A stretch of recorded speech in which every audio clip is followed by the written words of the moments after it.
अऊज़ु बिल्लाहि मिनश्शैतानिर्रजीम बिस्मिल्लाहिर्रहमानिर्रहीम अल्हम्दुलिल्लाहि रब्बिल आलमीन अस्सलातु वस्सलामु अला सय्यिदिल अंबिया'i वल मुरसलीन व ख़ातिमिन नबिय्यीन सय्यदना व मौलाना अबिल क़ासिम मुहम्मद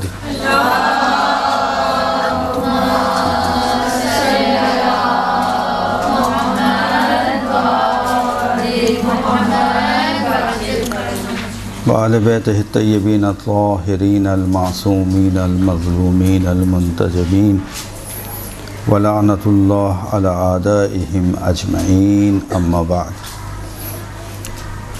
आज के दर्स का जो हमारा उन्वान है वो ईद गदीर के हवाले से है, चूँकि आने वाली ईद है और उस मौके पर बहुत सारे ऐसे आमाल और आदाब का ज़िक्र किया गया है कि जिनकी बहुत ज़्यादा ताकीद की गई है। और यकीनी तौर पर उन 4 ईदों में कि जिनका इस्लाम में बहुत ज़्यादा ज़िक्र किया गया है, उनमें से एक बड़ी और बुज़ुर्ग तरीन ईद गदीर है। यहाँ तक कि छठे इमाम जाफ़र सादिक़ अलैहिस्सलाम से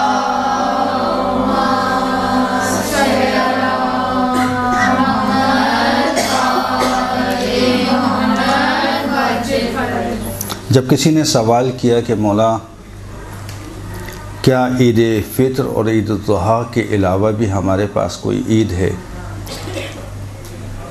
तो कहा कि हाँ, इससे भी बड़ी ईद 18 ज़िलहिज्जा ईद गदीर का दिन है। क्यों ईद गदीर की इतनी ज़्यादा अहमियत है और उसके आमाल क्या हैं, क्यों हमारी ज़िंदगी में इस ईद को इतना ज़्यादा भुला दिया गया है और इसकी वजूहात क्या हैं। अगर मौका मिला तो इन चीज़ों पर भी आपको तफसील से बयान किया जाएगा, लेकिन ज़्यादा तवज्जो हमारी मुख्तसर ईद के हवाले से बयान और उसकी शब, उसके दिन के आमाल व आदाब। बस हमारा असली मौजू क्या रहेगा? असली मौजू रहेगा ईद गदीर के आमाल और उसके आदाब। लेकिन अगर मौका मिला तो फिर वो बाकी चीज़ें जो बयान की उनको भी बयान कर दिया जाएगा। अल्लाह ताला ने इंसानों पर एक बहुत बड़ा अजीम एहसान किया और उसको अपनी सबसे बड़ी नेमत करार दिया। हत्ता इसका बार बार तज़क्कुर भी दिया कि हमने तुम पर एहसान किया कि हमने तुम्हें एक दीन तौहीद से नवाजा। क्योंकि हज़रत आदम अलैहिस्सलाम के आने के बाद से लेकर जितने भी अंबिया आए, सबकी तालीम दीन तौहीद, अल्लाह की तरफ बुलाना, एक अल्लाह को तस्लीम करवाना, उसकी वहदानियत का इकरार लेना, ये सबसे बड़ा उनका अहदाफ था। इस दीन तौहीद के लिए अल्लाह ताला ने मुख्तलिफ़ औक़ात में मुख्तलिफ़ अंबिया को यहाँ भेजा। 1,24,000 अंबिया, जिनमें बाज़ फ़क़त नबी थे और बाज़ रिसालत भी अपने साथ रखते थे, और इनमें से बाज़ उलिल अज़्म थे। अब इनमें फ़र्क क्या है? यकीनी तौर पे आपको इल्म होगा। अगर इल्म है तो मैं आगे बढ़ जाऊँ, वरना यहाँ पे तोज़ी दे दूँ, थोड़ी सी तोज़ी, अलबत्ता तफसील ज़्यादा है।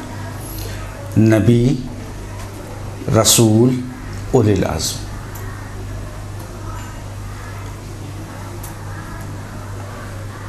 देखिए, नबी वो होते हैं कि जो अल्लाह ताला की तरफ से मंसूस होते हैं, मंसूब होते हैं, लेकिन उनका काम लोगों को दीन तौहीदी की तबलीग करना नहीं है। उनका वजूद उस इलाक़े में काफ़ी होता है। मसलन हमारे किसी मोहल्ले के अंदर एक ऐसा बुज़ुर्ग मौजूद हो कि जो वाक़ई तक़वा और परहेज़गारी की आला मंजिल पर हो, उसकी शोहरत हो, तो उसका वजूद हमारे मोहल्ले में बहुत सारी नेकियों का बाइस बनता है। ख़ानदान का एक बुज़ुर्ग ख़ानदान के जमा करने में बड़ी मददगार साबित होता है, और वहाँ पर जो भी इख्तलाफात होते हैं, जो भी मुश्किलात होती हैं, जो भी मसाइल होते हैं, वो उसके पास लेके जाते हैं, उससे हल कराते हैं। यकीनी तौर पे आपने देखा होगा जिन ख़ानदान में बुज़ुर्ग मौजूद होते हैं। लेकिन उस वक्त जब तक ज़िंदा रहता है उस वक्त उसकी अहमियत का अंदाज़ा हमको नहीं हो पाता, लेकिन जब वो इस दुनिया से चला जाता है तो उसके बाद हमें अंदाज़ा होता है कि कितनी बड़ी नेमत हमसे छिन गई। कि जब कोई दो भाइयों में इख्तलाफ हुआ, उस ख़ानदान के बुज़ुर्ग के पास चले गए, बहनों में इख्तलाफ हुआ, ख़ानदान के बुज़ुर्ग के पास चले गए, शादी ब्याह के मसले में या XYZ किसी और मसले के अंदर कोई इख्तलाफ होता है, उस बुज़ुर्ग के पास जाते हैं, उसके सामने पेश करते हैं, उसका अदब एहतराम करते हैं, जो वो फ़ैसला करते हैं उसके ऊपर हम अमल कर लेते हैं। लेकिन जब वो हमारे दरमियान से चले जाता है तो हमें अंदाज़ा हो जाता है कि कितनी बड़ी नेमत हमसे चली गई, अब हम किसके पास जाएँ। इसी तरह मोहल्ले, ख़ानदान के अलावा मोहल्ला, मोहल्ले के अलावा फिर शहर, ये जो बुज़ुर्ग होते हैं इनकी न फ़क़त ये कि इख्तलाफात और इस तरह के मसाइल को हल करते हैं, बल्कि इनका वजूद ही बाइस रहमत होता है। यकीनी तौर पे आपने वो सुना होगा कि हुज्जत से खाली नहीं रह सकती ज़मीन। तो बहुत सारी जगहों पे ऐसे थे कि रिसालत जो है वो नहीं थी और चली गई, यानी अम्बिया का इंतकाल हो गया, चले गए यहाँ इस दुनिया से, लेकिन नबी हर वक्त हर जगह मौजूद रहे। मुमकिन है बहुत सारे नबियों के असामी हमें नहीं पता। अब सवाल ये होता है कि जनाब बहुत से अरब में आए सारे, नहीं, ऐसा नहीं है, हमारे इल्म में नहीं है। हो सकता है कि हिंदुस्तान में आए हों, हो सकता है श्रीलंका में आए हों, हो सकता है चीन में आए हों, हो सकता है अमेरिका में आए, अगर अमेरिका उस ज़माने में था तो सही। लेकिन हमें इल्म होना ज़रूरी नहीं,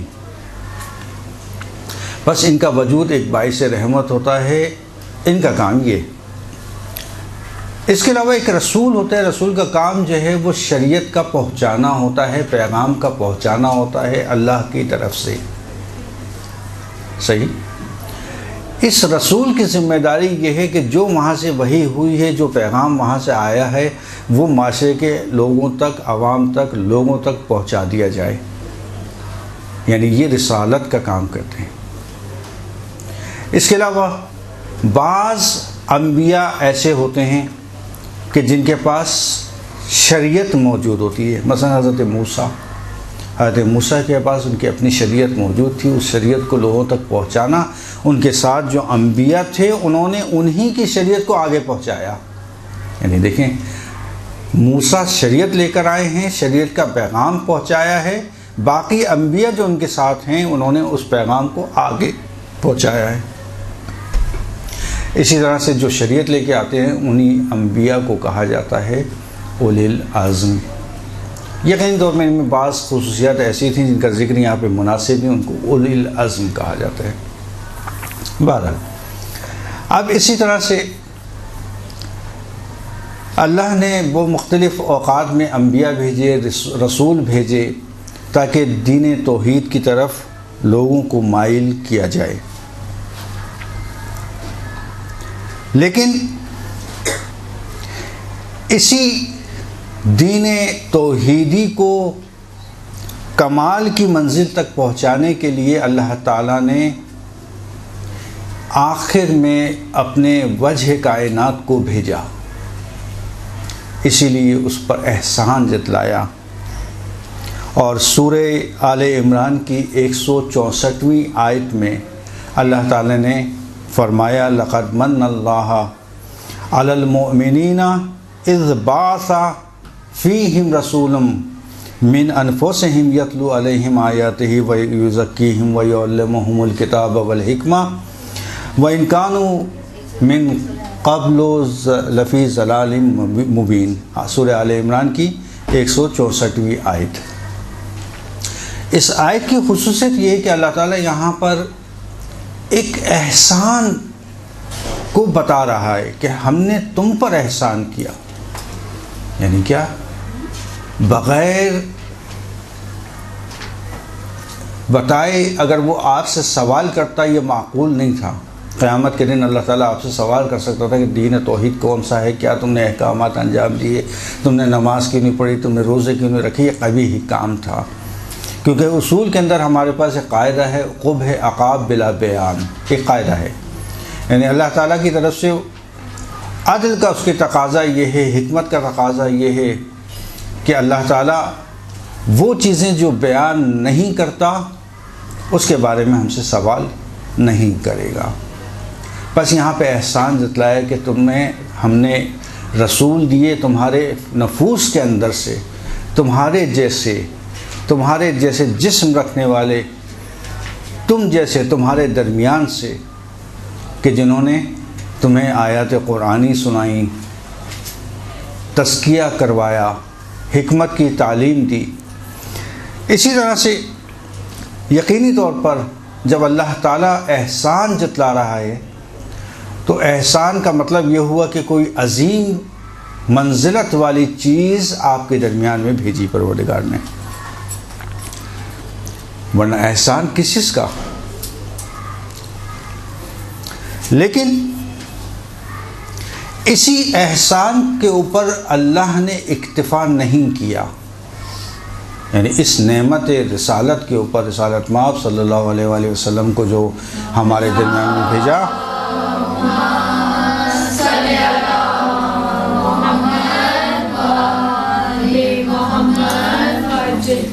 इसी पर इक्तिफा नहीं किया, बल्कि कुछ मंजिल आगे चलकर परवरदिगार ने इरशाद फरमाया, इन्नद्दीन इंदल्लाहिल इस्लाम।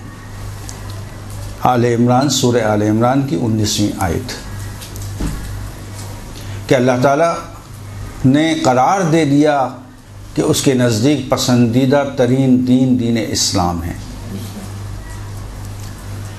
अब चूँकि दीन इस्लाम को इसकी अपनी कमाल की मंजिल तक पहुँचाना था, तो आगे चलकर कुछ अरसे बाद एक और वाक़या रूनुमा हुआ जो हमारा आज का मौजू है, और वो वाक़या था गदीर खुम का वाक़या। गदीर खुम के वाक़े के हवाले से आपको यकीनी तौर पे इल्म होगा उस वाक़े का कि जिस तरह से वहाँ वो वाक़या रूनुमा हुआ, लेकिन शायद हो सकता है कि कुछ तफसील आपको ज़्यादा ना मालूम हो। आज थोड़ा सा तफसील के साथ वाक़या गदीर को यहाँ बयान कर दिया जाए। याद रखें कि वाक़या गदीर के हवाले से रिसालत माब को ऐसा नहीं था कि इल्म नहीं था कि मुझे क्या पैगाम पहुँचाना है। हत्ता कि जिस वक्त रवायात ये बताती हैं कि जिस वक्त रिसालत माब मदीने से हज के लिए जाने लगे तो मदीने में मुनादी करवाई रिसालत माब ने कि देखो मैं हज पर जा रहा हूँ, और जो अफराद तवाना हैं, जो तवानाई रखते हैं, जो ताकत रखते हैं, वो इस दफ़ा मेरे साथ हज पर चलें, सिवाय उसके कि जो ज़ईफ़ हो चुके हैं या तवानाई नहीं रखते। यानी ख़ास एहतमाम कर रहे हैं कि मुझसे हज के अहकाम सीख लो, मुझसे हज करना सीख लो, मेरे साथ चलो। ताकीद, या रसूलल्लाह इस दफ़ा क्या वजह है, क्या बात है कि आप इतनी ज़्यादा ताकीद कर रहे हैं कि मदीने वालों को भी इसरार करके अपने साथ लेके जाना चाह रहे हैं? कोई तो वजह है। मदीने की अक्सरियत रिसालत माब के साथ हुई, दूसरे इलाक़ों में पैगाम पहुँचाया, देखो कि हो सकता है कि मेरा ये हज आखिरी हज हो, इस साल तुम लोग हज पर आ जाओ ताकि हज सीख लो। दूसरी जगह से भी कसरत के साथ अफराद आए, और जब रिसालत माब ने हज अदा कर दिया, हज अदा करने के बाद जब कारवान रवाना होने लगे तो उनकी रवानगी से पहले रिसालत माब ने ऐलान किया कि तमाम कारवान जोफ़ा के मीक़ात की तरफ से जाएंगे। जोफ़ा का मीक़ात वो जगह कि जहाँ से हाजी अपने एहराम को बांधते हैं हज के लिए या उम्रे के लिए। मीक़ात जोफ़ा, क्योंकि मैदान गदीर जोफ़ा के थोड़े ही फासले पर वाक़ है, और फ़कत यही ऐलान न किया बल्कि मक्के के मुसलमानों को भी ताकीद की कि सारे मक्के के मुसलमान क्यों बाहर जाएं। उन्होंने हज कर लिया, उनका हज ख़त्म हो गया।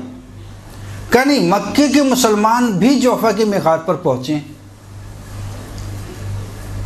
यानी इसका मतलब अभी आयत नाजिल नहीं हुई है, रिसालत माब ये हुक्म दे रहे हैं कि जोफ़े के मीक़ात पर पहुँचो। अब मक्के के अफराद भी रिसालत माब के साथ जोफ़े के मैदान की तरफ जा रहे हैं।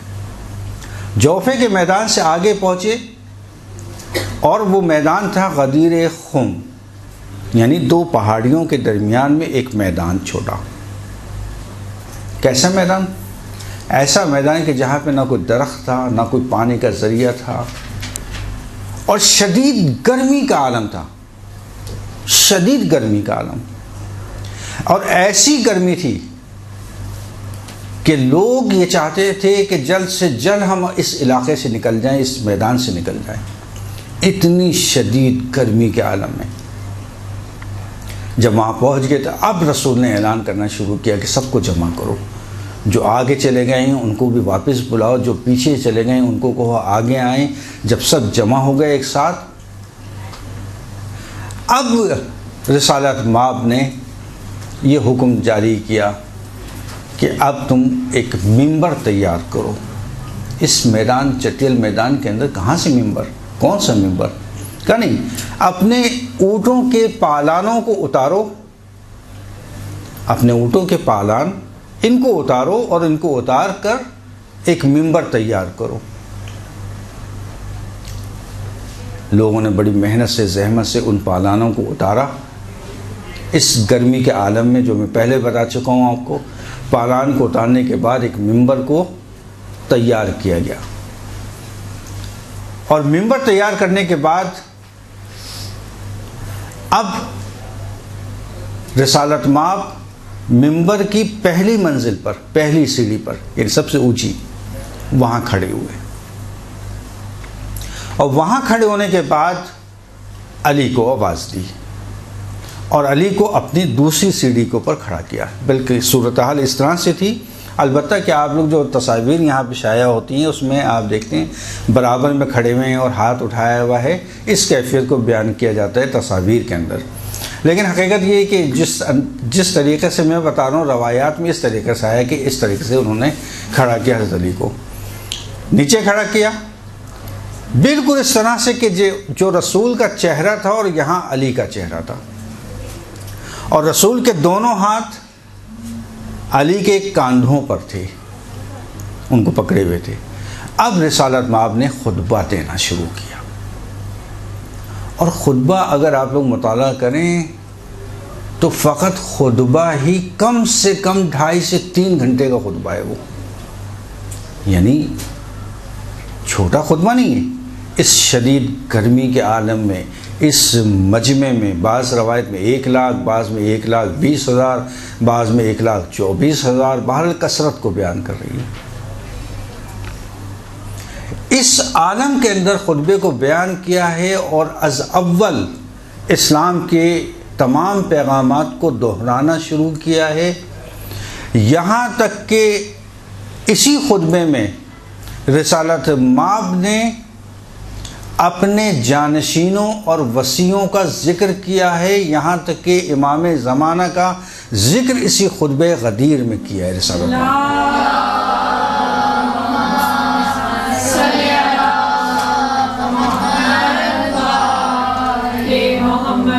हमारे यहाँ बहुत सारे प्रोग्राम्स ऐसे होते हैं कि जिसमें हम मुख्तलिफ़ कामों को अंजाम देते हैं, अलबत्ता कि सवाब के काम हैं, लेकिन अगर हम खुतबे गदीर की महफ़िल बरगुज़ार करें, बर्पा करें, जिसमें फ़कत खुतबे गदीर को अरबी मतन के साथ, तर्जुमे के साथ बयान किया जाए, ताकि आपको अंदाज़ा हो कि खुतबे गदीर के अंदर रिसालत माब ने क्या क्या चीज़ें बयान की हैं।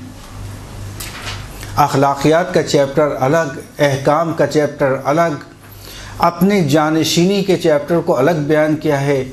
उसके बाद हत्ता आखिर ज़मान के मसाइल को बयान किया। और हालत 2.5 से 3 घंटे तपती धूप के अंदर सारे लोग जमा हैं, बच्चे भी हैं, ख़वातीन भी हैं, मर्द भी हैं। और हालत ये बताई गई है रवायात में कि अपनी अबाओं को उतार कर लोग कभी अपने सर पर रखते थे और कभी पैरों के नीचे रखते थे, गर्मी की तपिश से बचने के लिए। लेकिन रिसालत, या रसूलल्लाह, आप तो अखलाक के मुअल्लिम हैं, बस कीजिए, क्या ज़रूरत है इतना लंबा खुतबा देने की? लोगों को तकलीफ़ हो रही है, लोगों को अज़ियत हो रही है, ना दें खुतबा। कहा नहीं, तकलीफ़ और अज़ियत मोमिन देना उस वक्त तक हराम है कि जब तक उसका ताल्लुक़ दीन से ना हो। और जब दीन का अहम प्रोग्राम दिया जाए, दीन का अहम पैगाम दिया जाए, इसमें अगर किसी को तकलीफ़ भी होती है तो होने दो। ये सबक मिल रहा है यहाँ से। हम दीन का पैगाम देते हैं, घर वाले हमारी मुखालफत करते हैं। बहन अपने भाई को दीन का पैगाम दे रही है, कहा भी अज़ियत होगी, इसको होने दें अज़ियत, फ़कत ज़िद ना हो। अज़ियत होना मसला नहीं है, वो तो आपके हर काम से उनको अज़ियत है, जो दीनी आप काम के अज़ियत है। बस रिसालत माब इस मौके पर खुतबा दे रहे हैं। शायद हो सकता है कि बाज़ अफराद ने लिखा कि हो सकता है कि इसकी वजह ये हो कि इस गर्मी के आलम में इनसे ऊँटों के पालानों को उठवाया और इनसे इसी पालानों से मिंबर बनवाया, ताकि याद रखें कि आखिरी वक्त में रिसालत माब ने हमसे कितनी मेहनत का काम लिया था। शायद इस बहाने से गदीर को याद रखें। इस तपती धूप के अंदर इतनी देर तक खड़े रहना, इस हालत में कि अपनी अबाओं को उतार के सर पर रखना और पैरों के नीचे रखना बार बार, शायद ये याद रखें गदीर को कि कितनी सख्त गर्मी में रिसालत माब ने गदीर में हमें खुतबा दिया था। और इस खुतबे की वजह से शायद वो वलायत अली को याद रखें। ये एहतमाम कर रहे हैं रिसालत माब। और वाक़या गदीर कोई एक दिन का वाक़या नहीं है, ये 3 दिन के ऊपर मुश्तमिल है। 3 दिन तक सब के सब मैदान गदीर के अंदर मौजूद रहे। 3 दिन इस गर्मी के हालत में, यानी अहमियत देखें, कितना एहतमाम कर रहे हैं रिसालत माब।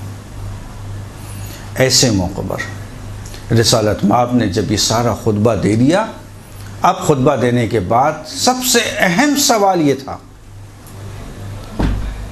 क्या मैंने अपना पैगाम तुम लोगों तक नहीं पहुँचाया? क्या अल्लाह का पैगाम मैंने पहुँचा दिया? क्या मैंने नमाज का हुक्म पहुँचा दिया? क्या रोज़े का हुक्म पहुँचा दिया? क्या हज का हुक्म पहुँचा दिया? सब इसके ऊपर कहते रहे, जी रसूलुल्लाह, जी रसूलुल्लाह, जी रसूलुल्लाह, जी रसूलुल्लाह, आपने भी पहुँचा दिया। कहा अच्छा एक बात और बताओ, क्या तुम्हारे अपने नफ्सों पर, तुम्हारी अपनी जानों के ऊपर तुमसे ज़्यादा इख्तियार मेरा नहीं? कितना अहम सवाल है। अल्लाह ने ख़ुदकुशी को हराम करार दिया है। अल्लाह ने ख़ुदकुशी को हराम करार दिया है। इंसान अगर अपनी जान लेना चाहे, कहा जायज़ नहीं तुम्हारे लिए अपनी जान लेना। क्यों? इसलिए ख़ुदकुशी हराम है। लेकिन अगर रिसालत माब हुक्म दें कि छुरी उठाओ और फेर लो अपनी गर्दन के ऊपर, तुम्हारे लिए वाजिब है कि छुरी उठाओ फेरो अपनी गर्दन पर। कहा मौला क़याम क्यों नहीं करते? कहा क़याम? कहा ये तंदूर जल रहा है? जी मौला जल रहा है। कहा कूद जाओ उसके अंदर, कूद जाओ उसके अंदर, तंदूर के अंदर। कहा मौला क्या कह रहे हैं आप? हाँ, उधर से दूसरा एक साहबी दाखिल हुआ। कहा तंदूर देख रहे हो? कर जी मौला देख रहा हूँ। क्या कूद जाओ। उसने ना आओ देखा ना ताओ देखा, कूद गया। कहा दरवाज़ा बंद कर दो इसका, ऊपर ढकना ढक दो। ढकना ढक दिया। अब वो बेचैन अब जल गया होगा, खाल जल गई होगी, अब हड्डियाँ बन रही होंगी। सारे तसव्वुरात उसके जहन के अंदर। मौला उसकी कैफियत को देखने थोड़ी देर बाद कहा कि अच्छा ज़रा तंदूर का ढक्कन उठा के देखो ज़रा क्या है अंदर। कहा मौला अब क्या देखूं, क्या बचा होगा राख के अलावा। कहा नहीं देखो। अब जो ढक्कन उठा के देखा बाग है अंदर, और बाग के अंदर वो शख्स इबादत कर रहा है। इमाम से शिकायत की, इमाम ज़माना से शिकायत की, मौला आप क़याम नहीं करते, क़याम नहीं करते, कसाई क़याम नहीं करते। कहा कि मेरे पास अंसार नहीं है। कहा अंसार तो बहुत हैं, मेरे खुद जानने वाले बहुत हैं। कहा अच्छा बुला लो सबको, सबको बुला लो। बुला लिया सबको। कहा अभी इमाम आ रहे हैं, तुम्हारे इमाम से मुलाकात कराएंगे। जब सब जमा हो गए, कहा कि मैं ऊपर बैठूंगा और ऊपर मेरे लिए कुछ गोश्तफंद रख देना, कुछ बकरियां भेड़ दुम्बे रख देना। अब एक एक को बुलाते रहे छत के ऊपर। उसके बाद कहा एक दुम्बा ज़िबा कर दो, और पड़नाले से उसका खून गिरने लगा। कहा दूसरे को भेजो। अब वो दूसरा आया, ऊपर से पड़नाले से फिर खून गिरा। कहा तीसरे को भेजो। अब तीसरा मोमिन ऊपर गया तो फिर पड़नाले से खून बहने लगा, नीचे गिरने लगा। कहा चौथे को भेजो। कहा मौला सब तो चले गए, कोई भी नहीं है। कहा क्यों? कहा भी ये कौन सी इमाम ज़माना है जो ऊपर जाता है ज़िबा कर देते, खून बहने लगता है। ऐसे असहाब की ज़रूरत नहीं है। ख़ुदकशी हराम है, लेकिन अगर मौला हुक्म दें, इमाम हुक्म दें, रसूल हुक्म दें तो ये करना है, आपको ये करना है, अंजाम देना है। कहा मैं औला नहीं हूँ, मैं अफजल नहीं हूँ तुम्हारी जानों के ऊपर कि अगर मैं तुम्हें हुक्म दूँ कि ज़िबा हो जाओ तो ज़िबा हो जाओ। तमाम मुसलमानों ने जो मौजूद थे हुक्म दिया, जी रसूलुल्लाह, बिल्कुल आप अफजल हैं हमारी नफ्सों के ऊपर, हमारे नफूस के ऊपर आप औला हैं, आप अफजलियत रखते हैं। बस ये जो जुमला आया, और जब इकरार ले लिया कि मैं अफजल हूँ तुम्हारे नफूस के ऊपर, बहुत अहम जुमला है।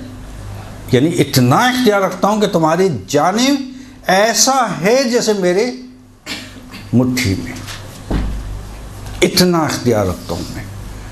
जब ये फरमाया तो अली के दोनों हाथों को उठाया। कहते हैं ना रवायत में कि इतना हाथों को बुलंद किया कि बगलों की सफ़ेदी अली की नज़र आने लगी। इतना बुलंद किया हाथों को, दोनों हाथों को, और फिर फरमाया मन कुन्तुम मौला फ़हाज़ा अली। यानी यहाँ मौला से मुराद दोस्त कैसे हो सकता है? 70 माना किए हैं मौला के, 70 माना मुख्तलिफ़ किताबों में ज़िक्र आया। फ़ख्र राज़ी ने अपनी तफसीर के अंदर इसी आयत के ज़ेल के अंदर रवायात को नक़ल किया। फ़ख्र राज़ी ने, मशहूर एक सहाफ़ी हैं, उन्होंने एक मकाला पढ़ा, बड़ा पसंद आया मुझे। कहा बहुत सारे माना लोगों ने नक़ल किए मौला के कि मन कुन्तुम मौला फ़हाज़ा अली मौला, कि जिसका मैं हमसाया उसके अली हमसाया, जिसके अली दोस्त, मौला के माना दोस्त उसके अली दोस्त। तो एक माना, अब वो सहाफ़ी बयान कर रहे हैं, मैं यहाँ नक़ल कौल कर रहा हूँ उनका, लेकिन लतीफ़ है। कहा मौला के एक माना है, बहुत सारे माना, हमसाया, दोस्त, रफ़ीक, पसंद होने वाला, ये सब माना है मौला के। एक माना मौला के हैं दामाद। अब तर्जुमा क्या बनेगा उनके बकौल, मन कुन्तुम मौला फ़हाज़ा अली मौला, पर जिसका मैं दामाद। कहीं कैसे मुमकिन है? है मुमकिन है? नहीं मुमकिन नहीं है। पर इसका मतलब ये है कि उसके सियाक़ व सबाक़ को देखा जाएगा कि यहाँ मौला के माना क्या निकल रहे हैं। कहा नफूस के ऊपर मैं हावी हूँ, मैं अफजल हूँ, तुम्हारे नफूस के ऊपर अफजल हूँ मैं। यानी इसका मतलब जिस तरह से मैं तुम्हारे नफूस के ऊपर इख्तियार रखता हूँ, अली भी तुम्हारे नफूस पे इख्तियार रखते हैं। जो जो इख्तियार मेरे पास हैं वो इख्तियार अली के पास है। ये माना बनेंगे।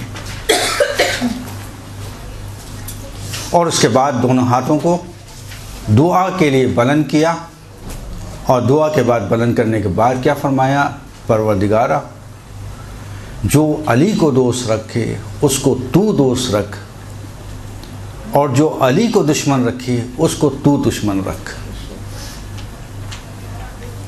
ये वाक़या ग़दीर फ़कत यहाँ पे ख़त्म नहीं हो गया कि जो कि हमारी महाफिल में अक्सर बयान किया जाता है, वो यहाँ तक बयान किया जाता है।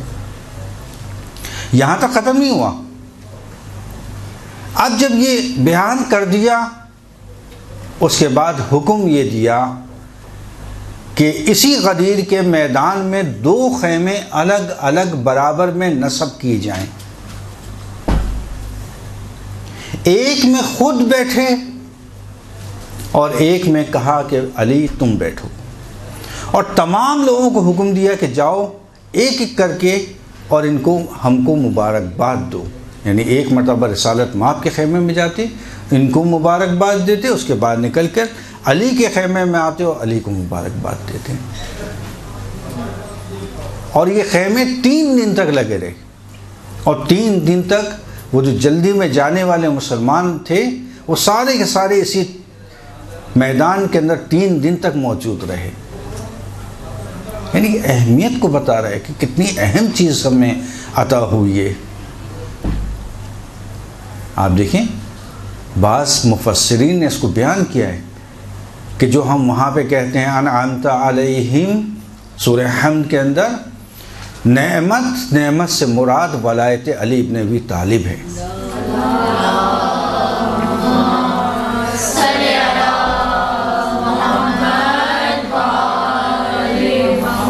इसी तरह से नबाइल अज़ीम के हवाले से, यानी कौन सी बड़ी ख़बर, ये बड़ी ख़बर वलायत अली इब्न अबी तालिब के हवाले से। सारे पैगाम देने के बाद तो बहुत सारे लोग कि जिसमें बाज़ खुलफा भी शामिल थे, और वो आए और उन्होंने मुबारकबाद दी सबसे पहले आके, बख़िन बख़िन या अमीर अल-मोमिनीन इब्न अबी तालिब, मुबारक हो मुबारक हो हे अमीर अल-मोमिनीन अबी तालिब के फ़र्जन, कि तुम हमारे लोगों में मर्दों और औरतों के आज से मौला करार पाए। देखें, इनकी वलायत का ऐलान तो पहले दिन हो चुका था, आज समझें कि ऑफिशियल ऐलान हो गया। मसलन हम देखते हैं कि इलेक्शन में, अभी इलेक्शन गुजरे हैं, इलेक्शन में होता है कि ऐलान हो गया कि फ़लाँ जीत गया। क्या जीत तो गया है, जब तक ये ऑफिशियल ऐलान नहीं होगा जब तक ये सही नहीं माना जाएगा। ये आज ऑफिशियल ऐलान हो गया कि अली जानशीन रसूल है। इसके बाद मुबारकबाद के सिलसिला 3 दिन तक जारी रहा, और 3 दिन के बाद फिर उसके बाद ये आयत नाजिल हुई, अल-यौम अकमलतु लकुम दीनकुम व अतममतु अलैकुम नेमती, सूरह माइदा की आयत नंबर 3। यहाँ हदीस है छठे इमाम से ये फरमाया कि आज के दिन यानी 18 ज़िलहिज्जा के दिन दीन इस्लाम को अल्लाह ने अपना मुहाफ़िज़, दीन का मुहाफ़िज़ मुकर्रर करने के बाद मुकम्मल किया।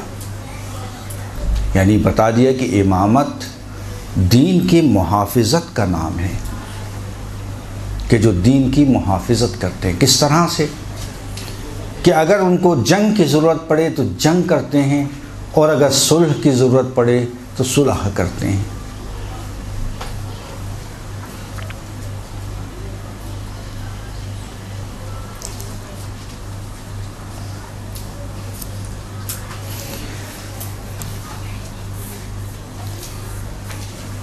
इमामत के हवाले से, वलायत के हवाले से एक अहम चीज़ ये है कि इंसान सबसे ज़्यादा जो एहतियात करे वो वलायत के मामले में करे, वलायत के सिलसिले में करे। क्यों? इसलिए कि क़यामत के दिन सारे आमाल की कबूलियत का दारो मदार इसी वलायत के ऊपर है। जिसके पास वलायत नहीं है अली की, आमाल बेकार है, असल काबिल कबूल नहीं है आमाल। जिस तरह से आमाल की कबूलियत का दारो मदार खुदा की वहदानियत पर है, ख़ातिमुल अंबिया की रिसालत के ऊपर है, इसी तरह वलायत अली इब्न अबी तालिब के ऊपर है। इसके बगैर कोई अमल आपका कबूल नहीं है। इसलिए कि रवायत मौजूद है कि क़यामत के दिन मुख्तलिफ अफराद मुख्तलिफ मराहिल से गुजरेंगे, और मराहिल से गुजरने के बाद जब देखें क़यामत के दिन एक है यौम हश्र और एक है यौम नश्र। हश्र अलग चीज़ है। हश्र कहते हैं उस मैदान को कि जहाँ पर सबको जमा कर लिया जाएगा, और नश्र कहते हैं उस वक्त के जब हिसाब किताब होगा। आज पता चलेगा नश्र के दिन कि तुमने क्या कमाल दुनिया में अंजाम दिया। अब जब दुनिया में नश्र के दिन पहुंच गए, नश्र के मौके पे पहुंच गए, तो वहाँ पर सबसे अहम सवाल जो इंसानों से होगा कि तुम दुनिया में क्या करके आए। तो लोग फ़ख्र से कहेंगे हमने नमाज़ पढ़ी, हमने रोज़ा रखा, हमने हज किया, हमने ज़कात दी, हमने नेक काम किए, हमने फ़लाँ काम किए।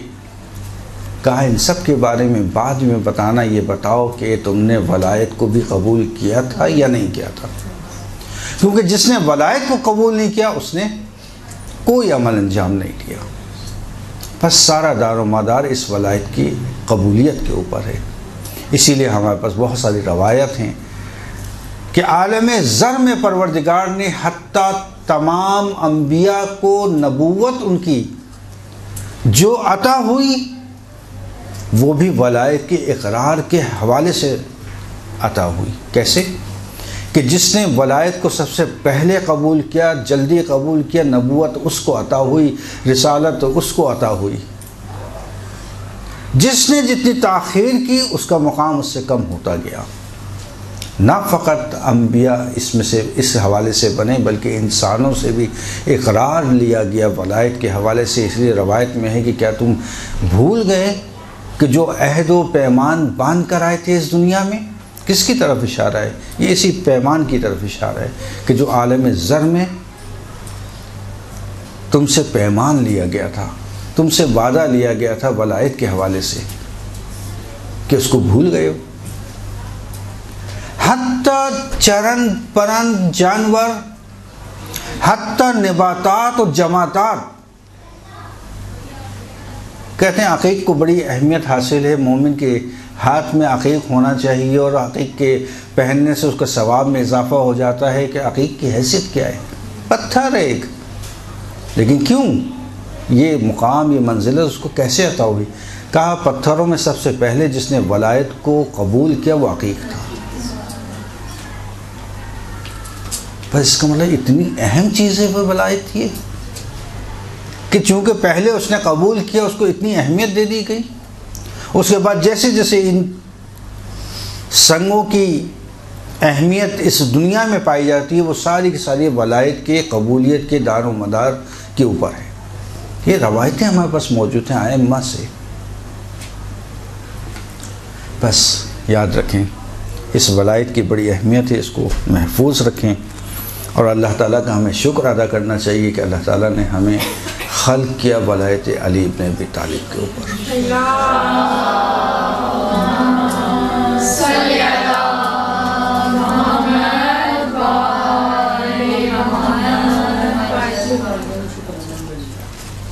इस हवाले से अगर कोई सवाल हो तो कर लें, 5 मिनट हमारे पास हैं।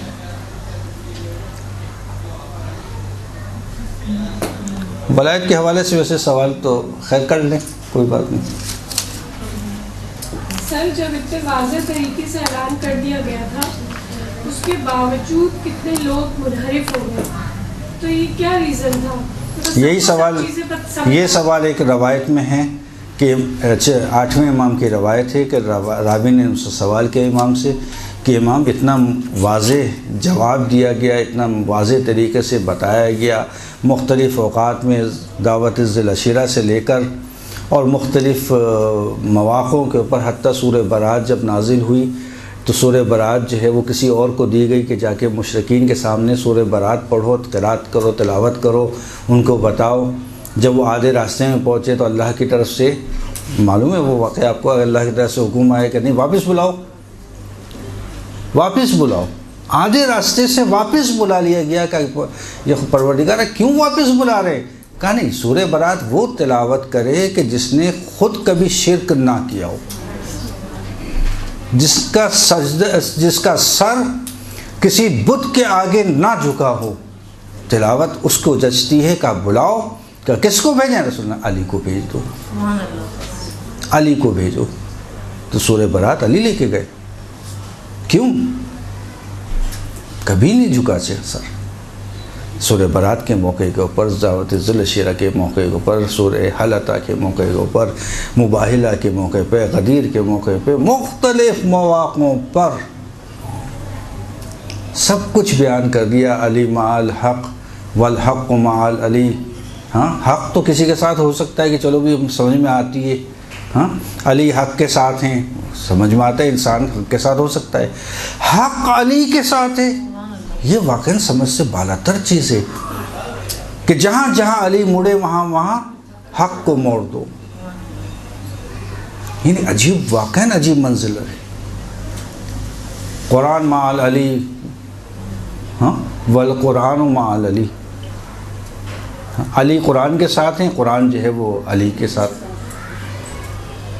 अली का कुरान के साथ होना समझ में आता है, कुरान अली के साथ, ये वाकई अजीब मंजिल है। मुख्तलिफ मौक़ों पर बयान कर दिया। भला फिर क्यों? सब कुछ होने के बाद लोग क्यों अलग हो गए? तो वहाँ पर उन्होंने 3 इल्लतों का जिक्र किया इमाम ने।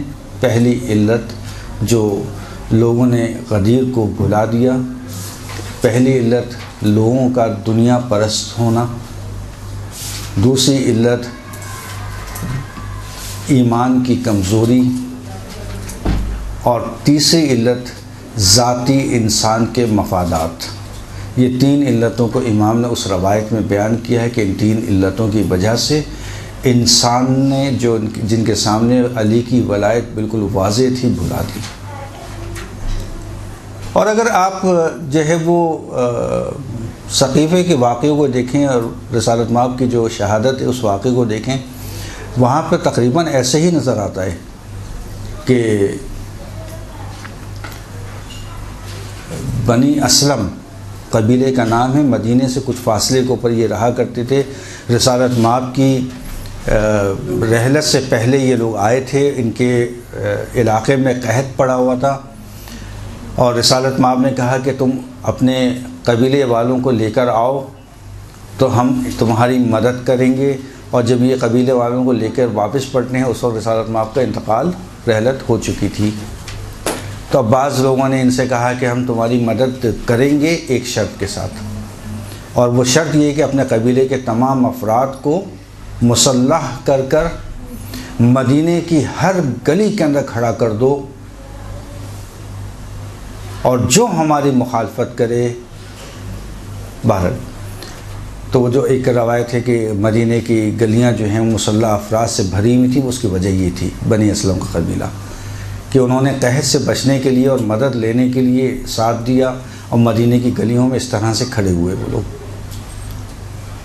तो ये वो वाक़यात हैं कि वाकई तारीख़ के कि जो हमारी नज़रों से पोशीदा हैं और लोगों को इन वाक़यात का इतना ज़्यादा इल्म नहीं होता, क्योंकि अमूमन जो है वो हमारे यहाँ इस तरह की तफसीलात नहीं बताई जाती कि जो बताने का हक़ है। और कोई सवाल अगर हो अभी तक जो बयान हुआ है? नहीं है। खैर, आज तो तारीख़ एक छोटी सी बयान की है और इसमें वाकई सवाल खुद मेरे जहन में भी नहीं है, कि क्या सवाल आ सकता है इसमें, लेकिन बहरहाल फिर भी अब अगले उसमें आप लोग थोड़ा रेस्ट का टाइम होता है ना आप लोगों के, तो उसमें फिर हम बयान करेंगे आमाल व आदाब, हमें क्या करना चाहिए गदीर के शब में, दिन में, और उसके क्या आदाब हैं। सबसे पहली चीज़ जो आज के ईद के हवाले से है वो तजदीद अहद वफ़ा है वलायत के साथ। तमाम मोमिनीन जो वलायत को कबूल रखते हैं, दर हकीकत एक ऐसा दिन है कि जिस दिन उनको अपने वलायत को इजहार करना है, किसके साथ? तजदीद अहद और वफ़ा के साथ। क्यों? इसलिए कि हम लोग इंतज़ार कर रहे हैं ख़ुद अपने वक्त के इमाम का। हम कबूल रखते हैं उनकी वलायत को, उनकी वलायत के साथ हमें तजदीद अहद करना है, वलायत अली की तजदीद अहद करना है, वलायत हसन की तजदीद अहद करना है, तमाम आइम्मा की वलायत की आज यानी गदीर के दिन तजदीद अहद करना है। दूसरा अहम काम जो आज के दिन अंजाम देना है वो इजहार बराअत है, क्योंकि अहम मसला है दीन का, जुज़्व दीन है दुश्मनान अहले बैत से इजहार बराअत। लेकिन इजहार बराअत में बाज़ चीज़ों का ज़ाहिर यकीनी तौर पर सब जानते हैं इस चीज़ को कि किन चीज़ों का हमें एहतियात करना है, ख्याल रखना है। क्यों? इसलिए कि रोज़े बरात इसलिए इसको करार दिया गया है क्योंकि तमाम मोमिनीन की क़यामत तक आने वाली तमाम मुश्किलात, तमाम परेशानियों की वजह इनकार वलायत है।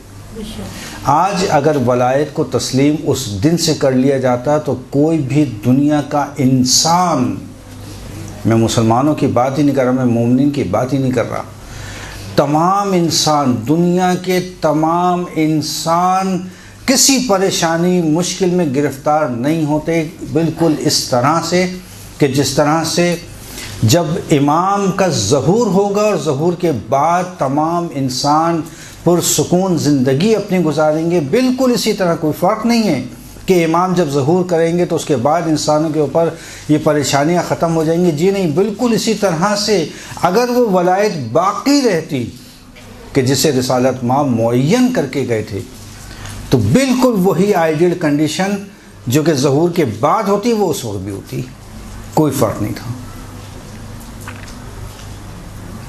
और इज़हार बरात की हमारे पास बहुत ज़्यादा ताकीद की गई।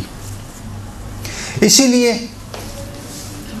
योम इस्तिजाब दुआ का नाम भी इसको दिया गया, दुआ की कबूलियत का दिन।